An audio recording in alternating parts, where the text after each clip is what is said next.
Hi అండి, నమస్తే. Welcome back to my YouTube channel. This SK Murali, mechanical department assistant professor. So ఈరోజు మీకు ఒక కొత్త టాపిక్ తీసుకొస్తాను అనమాట. ఇంజనీరింగ్ మెకానిక్స్లో ఫిక్షన్ నుంచి. అదేంటంటే స్టాటిక్ అండ్ డైనమిక్ ఫ్రిక్షన్స్ అనమాట. స్టాటిక్ ఫిక్షన్ అంటే ఏంటి, డైనమిక్ ఫిక్షన్ అంటే ఏంటో మీకు ఇప్పుడు ఎక్స్ప్లెయిన్ చేస్తాను. వీడియో పూర్తిగా స్కిప్ చేయకుండా చూడండి.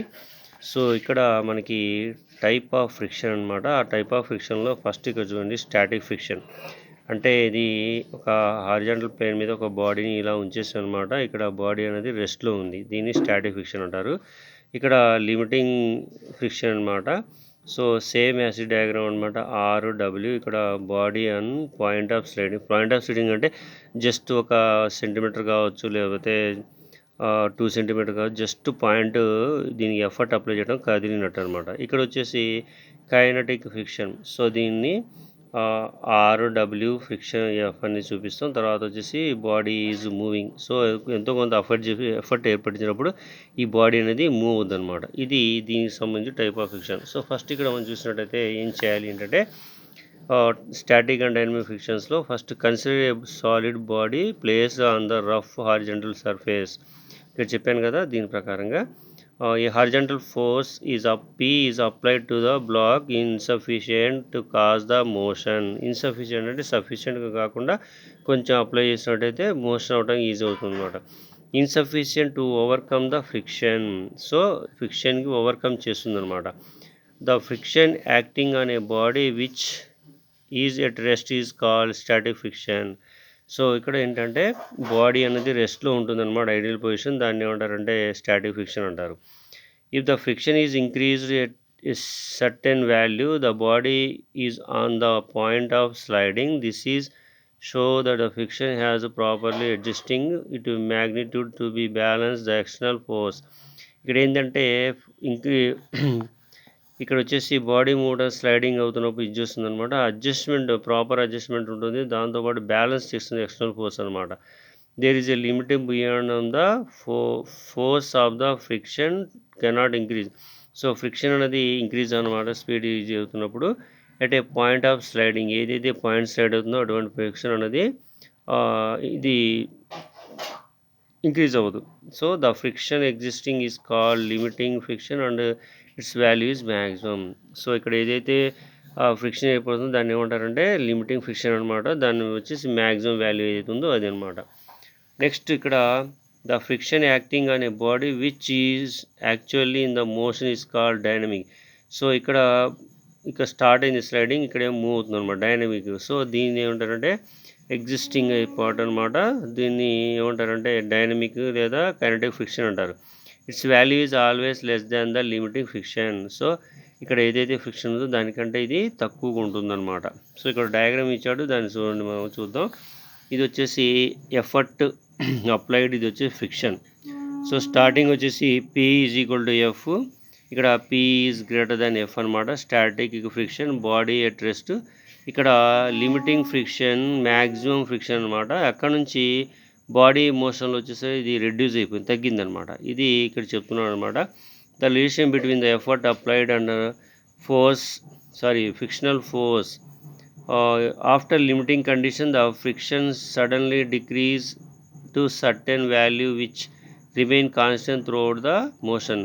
ఒకసారి స్టార్ట్ అయిన తర్వాత అక్కడ ఫ్రిక్షన్ ఏదైతే ఇంక్రీజ్ అవుతుందో ఇక్కడ ఆటోమేటిక్గా ఏమవుతుందంటే కైనెటిక్ ఫ్రిక్షన్ అనేది ఇది అవుతుందన్నమాట. సో నెక్స్ట్ వచ్చేసి మనకి laws of solid friction. So అంటే ఏంటి? So laws of solid frictions అంటే ఫ్రిక్షన్కి కొన్ని నియమ నిబంధనలు ఉంటాయన్నమాట, లాస్. అవి చూద్దాం. The results of experiments on friction are furnished in the form of laws. So ఏదైతే లాస్ ఉందో అది కొన్ని నియమాల మీద ఉంటుంది అనమాట. The laws of solid friction are given below. అంటే ఏం లేదు, సాలిడ్ ఫ్రిక్షన్కి ఏదైతే ఉందో దానికి సంబంధించిన లాస్ ఇక్కడ ఇచ్చారనమాట. First one, the frictional force is directly proportional to the normal reaction between the two surfaces మధ్యలో రియాక్షన్ ఏర్పడుతుంది డైరెక్ట్గా ప్రపోర్షనల్గా అన్నది ఫస్ట్ పాయింట్ అనమాట. సో మనకి ఇక్కడ సెకండ్ పాయింట్ వచ్చేసి frictional force depend on the material of two contacting surface and their roughness. ఏవైతే two contact material ఉన్నాయో దాని మీద కూడా ఇది ఆధారపడి ఉంటుందన్నమాట. Third one, frictional force is independent of the area of the contact. So ఇక్కడ ఫ్రిక్షనల్ ఫోర్స్ అన్నది ఏదైతే కాంటాక్ట్ పొజిషన్ ఉందో ఏరియా దాని మీద ఆధారపడి ఉండదన్నమాట. Fourth one, frictional force is independent of the velocity of the sliding. Sliding యొక్క velocity మీద కూడా ఫ్రిక్షనల్ ఫోర్స్ ఆధారపడదు. It is true only at moderate speed. So ఇది స్పీడ్ మోడరేషన్ బేస్ చేసి ఉంటుందన్నమాట. As the speed increase the frictional force is slightly decrease. Speed ఎప్పుడైతే increase అవుతుందో frictional force అనేది డిక్రీజ్ అవుతుందన్నమాట. Next, laws of static friction. Static ఫ్రిక్షన్కి laws ఏంటంటే చూద్దాం. So first one, the direction of the friction force is always opposite to direction of in which the body tends to move. అంటే body move అయ్యే పొజిషన్లో frictional force అనేది quiet ఆపోజిట్గా ఉంటుందన్నమాట. Next, the magnitude of the friction force at any instant is exactly equal to the force cause the motion. So force ఏదైతే force cause అవుతుందో motion అవడానికి దానికి ఎగ్జాక్ట్లీ ఈక్వల్గా ఉంటుందన్నమాట ఫ్రిక్షన్ ఫోర్స్ అన్నది. Third one, the friction force is independent of the area of contact between surface and depend upon the nature surface roughness only. అంటే ఇక్కడ friction force అన్నది కాంటాక్ట్ ఏరియా బేస్ చేసి కూడా ఇది ఆధారపడి ఉండదు అనమాట. సో నెక్స్ట్, సర్ఫేస్ రఫ్నెస్కి మాత్రం the limiting force of friction is directly proportional to normal reaction between the surface. ఇక్కడ ఏదైతే డైరెక్ట్ ప్రొపోర్షన్ ఉందో ఫ్రిక్షనల్ ఫోర్స్ అది నార్మల్ ఫోర్స్ రియాక్షన్ మధ్యలో రెండు సర్ఫేస్కి ఉంటుందన్నమాట. సో ఇది laws of static friction. Next వచ్చేసి kinematic or dynamic.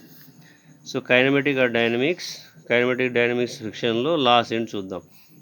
The force of friction always act in opposite direction to at the in which the body is moving. So force అన్నది ఎప్పుడు opposite ఉంటుంది అనమాట. ఎగ్జాంపుల్ చెప్పాలంటే మనం ఒక vehicle మీద పోతున్నాం అనుకోండి, దాని ఆపోజిట్లో ఎయిర్ అనేది మనకి వెలాసిటీ చేస్తుంది అనమాట. So moving part always opposite direction అనమాట. So next, for moderate speed the frictional force independent of the speed. So frictional force అనేది స్పీడ్ మీద ఆధారపడి ఉండదు.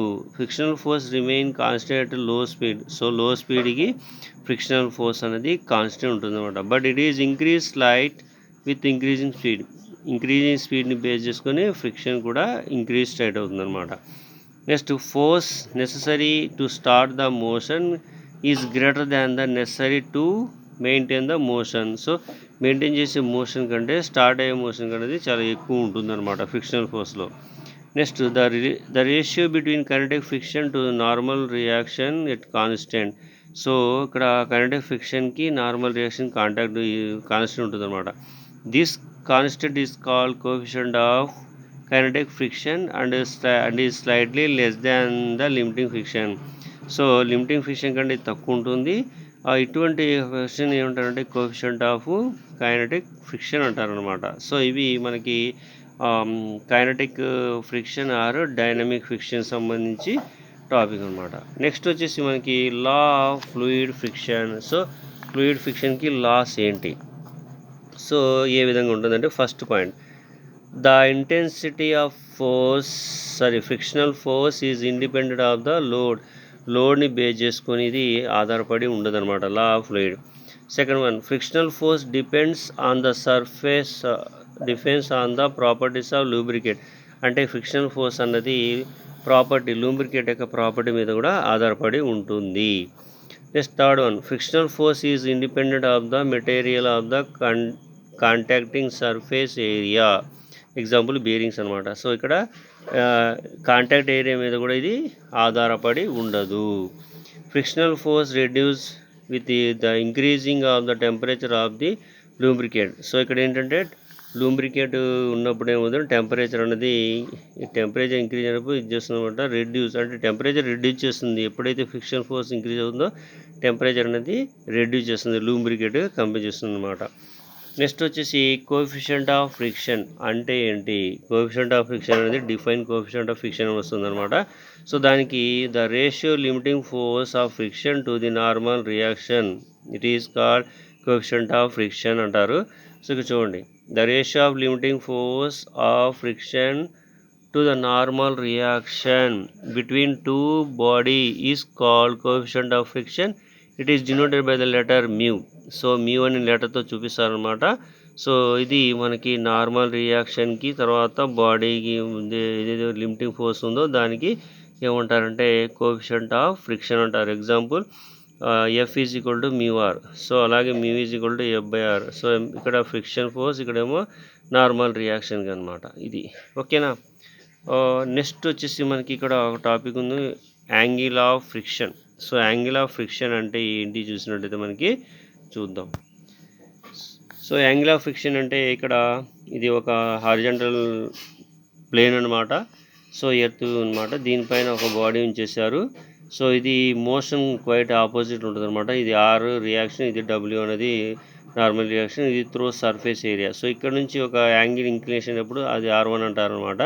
సో ఇక్కడ ఎఫ్, ఇది పి అనేది ఎఫర్ట్, యారో మార్క్ మోషన్ చూపిస్తుంది అనమాట. ఇక్కడ ఇది బాడీ ఇక్కడ 5 డిగ్రీ చూపిస్తుంది డబ్ల్యూతో పాటు. సో ఏంది యాంగిల్ ఆఫ్ ఫ్రిక్షన్ అంటే చూడండి, the angle of friction, the angle between the resultant reaction లేదా to normal the reaction and the normal reaction. So resultant రియాక్షన్కి నార్మల్ రియాక్షన్కి ఏదైతే ఉందో దాన్ని ఏమంటారంటే యాంగిల్ ఆఫ్ ఫ్రిక్షన్ అంటారు అనమాట. At limiting condition is called angle of friction. It is denoted by the letter 5. So limiting friction ఏదైతే ఉందో దాన్ని ఏమంటారంటే యాంగిల్ ఆఫ్ ఫ్రిక్షన్ అంటారు. So R1 is equal to resultant reaction, ఇక్కడ నుంచి చేంజ్ అయినది angle conversion. R is equal to normal reaction. So starting position ఉంటుంది అనమాట. 5 angle between R1 and R angle అంటే ఇక్కడ ఏదైతే R1 ఉందో దానికి వచ్చే యాంగిల్ ఏదో ఆ 5ని యాంగిల్తో గురుస్తారు అనమాట. సో దాన్ని యాంగిల్ ఆఫ్ రియాక్షన్ అంటారు. నెక్స్ట్ ఇక్కడ ఈ యాంగిల్ ఆప్షన్లో మనకి tan θ అనేది ఒకటి వస్తుందన్నమాట. సో ఇది tan phi అనమాట. సో దీనికి opposite position tan phi is equal to F by R. So ఇది ఎఫ్ ఉంది, ఇది బై ఆర్ అనమాట. దీనికి ఆపోజిట్లో ఇది కర్ణం అనమాట. So but F is equal to mu R, F is equal to mu R కాబట్టి so tan phi F into mu R అంటే mu by R is equal to mu. So ఇక్కడ ఎలా వస్తుంది మ్యూ అంటే ఆర్ఆర్ క్యాన్సిల్ చేస్తే వస్తుంది అనమాట. tan phi is equal to mu. Thus the tangent of the angle of friction is equal to the coefficient of friction at limiting condition. ఏదైతే angle of friction ఉందో అది దేనికి ఈక్వల్ అవుతుందంటే coefficient of ఫ్రిక్షన్కి equal అవుతుంది limiting కండిషన్లో. So ఇది మనకి angle of friction గురించి అనమాట టాపిక్ ఇది. సో నెక్స్ట్ వీడియోలో మళ్ళీ ఇంకో టాపిక్తో మనం కలుసుకుందాం. అంతవరకు థ్యాంక్ యూ అండి. ఈ వీడియో చూసినందుకు థ్యాంక్ యూ. ఈ వీడియో కానీ మీకు నచ్చినట్టయితే లైక్ చేయండి, కామెంట్ చేయండి, షేర్ చేయండి, మీ ఫ్రెండ్స్ కూడా ఉపయోగపడుతుంది. నా వీడియోస్ మీకు నోటిఫికేషన్ రావాలంటే నా ఛానల్ని సబ్స్క్రైబ్ చేసుకోండి. ఓకే అండి, thank you for watching this video. Next వీడియోలో మళ్ళీ మనం కలుద్దాం. ఉంటానండి.